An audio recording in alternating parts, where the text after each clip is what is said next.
What's going on, people? Mike C-Town here with another Dead in Hip Hop solo album review, and today I'm talking about the newest album from Sadistik entitled Oblivion Theater. So this review was supposed to be out a while ago, but like I mentioned in my last video, I recorded the entire thing without turning my mic on and just got pissed off and just didn't feel like returning to it. But yeah, I'm here now, mic is on, and yeah, so this is Sadistik's 7th album by my count. His last album was Bring Me Back When the World Is Cured, which was all produced by No, which I also reviewed on Dead in Hip Hop, so I'll drop the link down there in the description section. But yeah, this album I was actually really looking forward to. The album is entirely produced by Maulskull, who's a Denver MC and producer that I've been keeping up with for a little while now. I can't remember how I came across him, but I do remember really liking his album, Unamazing Grace, which also has a few guest spots from No. And I never really thought about it, but his aesthetic really fits in with Sadistik's. So this was an unexpected but sensical collab. But the album starts off with the song Hypodermic Forest, which begins with this really atmospheric ambient soundscape from Maulskull, with Sadistik laying down some more extreme of consciousness style lyrics. Or at least that's how they felt to me. Maybe a lot of them just kind of went over my head, but I'm instantly intrigued with how Sadistik sounds over Maulskull's beats. He sounds very natural and very comfortable, and I especially really like the way the beat progresses from this dreamy sort of drumless ambience to the breakbeat sound at the end. But the next beat is even better to me. Jubilee of Rot is actually one of my favorite songs on this album. Again, the way the beat progresses is amazing. It starts with this dark but almost fantasy sounding beat with these really pretty pianos, and I love the angelic voice samples that are used. But when the song is towards the end and the drums just kind of go nuts, it's really dope. And I like the way Sadistik sets this one off. This one's for the ones who at most get by, trapped in a bar where the ghosts get live. Sadistik is really great at writing songs that represent the downtrodden, and this one is no different. You know, he's talking to the people who aren't overly happy, but are at the most getting by these days. I can wholly relate to that. Your scars are convincing, Herzog mixed with Kinski, all my thoughts are Beshinsky's. I love Sadistik's art references, but this is a reference to Czesław Beshinsky, who I'm sure I've butchered his name, as I've done a million times. He was an amazing Polish artist. Quick side note, I've told this story before about how when we were putting the layout together for my band's album back in 1998, we reached out to Beshinsky for permission to use some of his paintings, and he actually sent us digital copies of a few of his paintings that were at the time unreleased. So I'm forever thankful to Beshinsky. Rest in peace. All the Colors of the Dark is a song I never thought I needed, as it features Crazy Bone, and they make a great pair because they have flows that play really well off each other. And I don't know if Crazy Bone is a direct influence on how Sadistik raps, but listening to them on the same track, I would 100% believe that he is. And Maulskull gives them a great backdrop with this beautiful, ethereal beat with a lot of layers that really blend well with each other to make this perfect bass for these guys to rap over. Bad Vibes is another one of my favorite songs on here. I really like how diverse Sadistik is and enjoy him over just about any type of production that he uses, but my personal favorite is when he really goes off over some really heavy 808s, and the beat here that he uses is just insane. Like, the shit hits extremely hard, and I like how Maulskull still maintains those angelic sounds and this ethereal feeling that he uses on the other songs, but is still able to make it really heavy.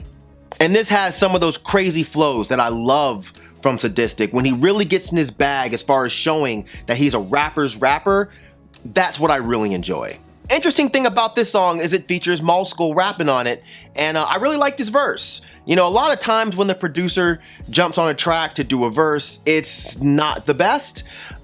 Typically, you can kind of tell why they're more known for putting beats together rather than hopping on a beat, but that's not the case here.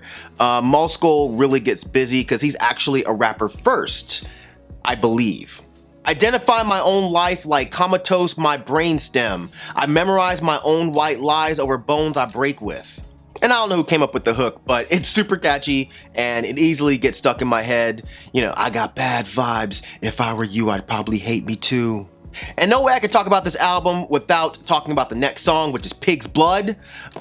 This one is very different. So it has a super fuzzed out, dirty ass beat that has this cool instrument in the forefront. It's like a synth maybe.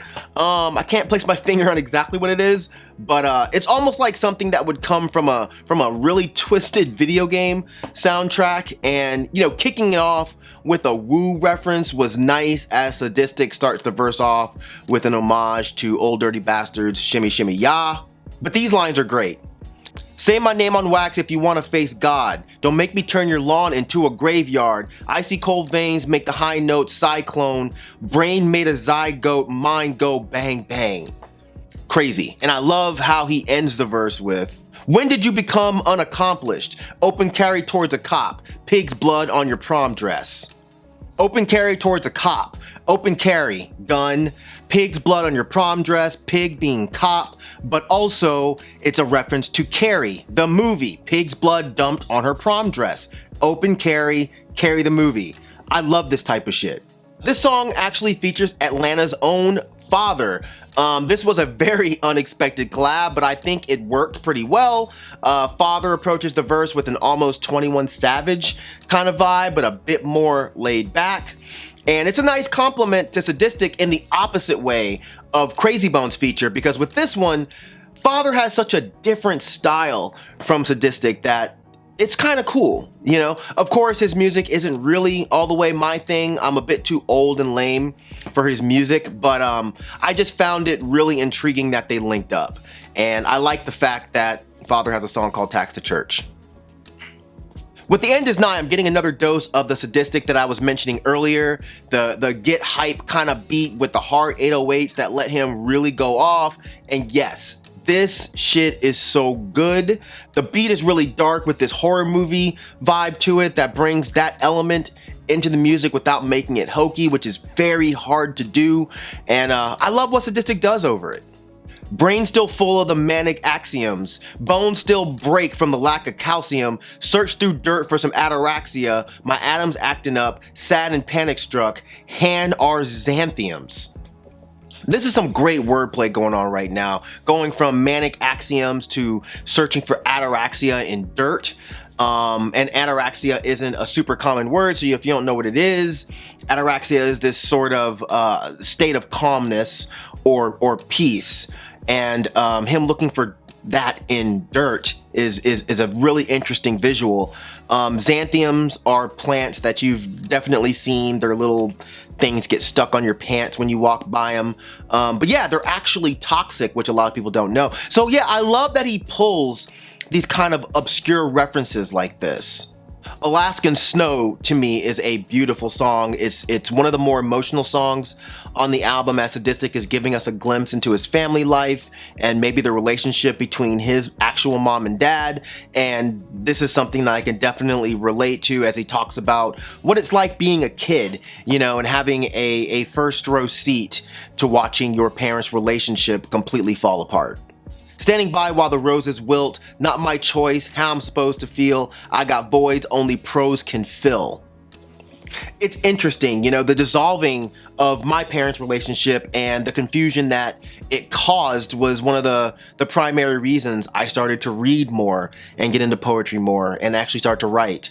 So I really felt this song on a personal level, and I felt like the really somber beat that Maulskull gave worked very well with the subject matter, and the hook from Sugarcoat really sealed it. These nights are littered with ash. This song is a testament to why I think Sadistik is one of the best lyricists in the game right now. Once you've seen the other side, it starts to feel like nothing's real. Our attention was divided while you crushed up pills. Adjust a peel. Nobody knows it's tough to fill the holes. That bloody nose made your teeth taste like they're rusted steel. You're always running, but it's just uphill, and it's always sunny, getting numb until the numbness kills. I don't know if he's talking about personal experience with a drug addict or drug abuser, but the picture he paints here is so fucking vivid. It's seriously perfect to me. You know, the bloody nose from snorting, the blood making your teeth tasting like, you know, rusted steel. You know, blood has this unmistakable metal taste to it. Getting numb through drugs until the numbness kills you. He really has such a special way with words. Not to mention how he's playing with flows here, which are just crazy. And I love how the last song, In a Maze Made of Glass, ties back to the song Alaskan Snow with these final lines. I don't know how, but I'll savor the magic, act like I came from the fabric, like my dad wasn't made from the granite, like my mom didn't wade through Alaskan snow alone, my strength came from their actions.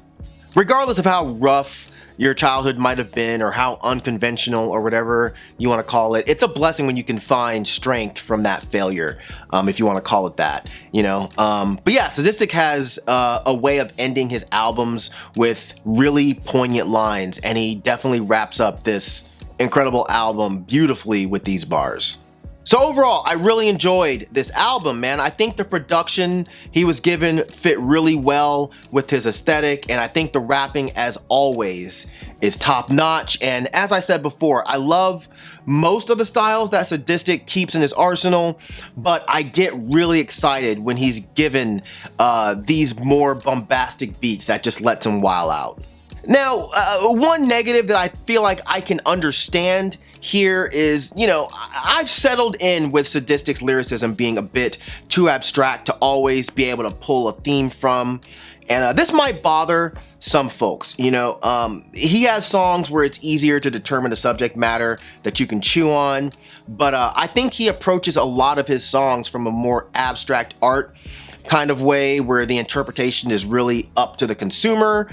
He has this very David Lynchian way of approaching how he writes, and you know, this could bother some folks who would say that this is just rapping about nothing because they don't always get it. And I'm telling you right now, I don't always get it either, but I actually really enjoy this style of rapping. With this album, more than some of the others, I think he goes heavier on the more obscure and abstract and esoteric references, which, I mean, I just ate it up. You know, I'm a big fan of art in general, and I'm a happy consumer of the more abstract end of the spectrum. So Sadistik's writing really suits me. I like the idea of pulling what I want from his lyrics. And, you know, from his perspective, I'm probably usually wrong with how I interpret his songs, but at the end of the day, when it comes to art consumption, it doesn't always matter. So I like that, but I can totally see some folks being a bit turned off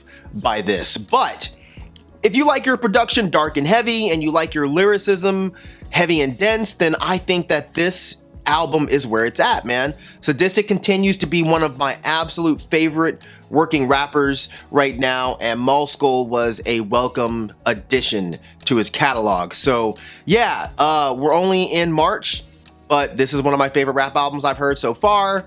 So yeah, make sure you check it out. I'll put some links down there in the description section where you can listen, and drop some comments down there in the comment section, and let me know if you've listened to it, what you think about it. And while you're there, go ahead and tell me what your favorite Sadistik album is. Why not?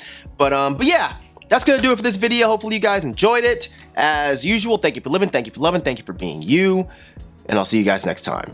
All right, peace out, boy.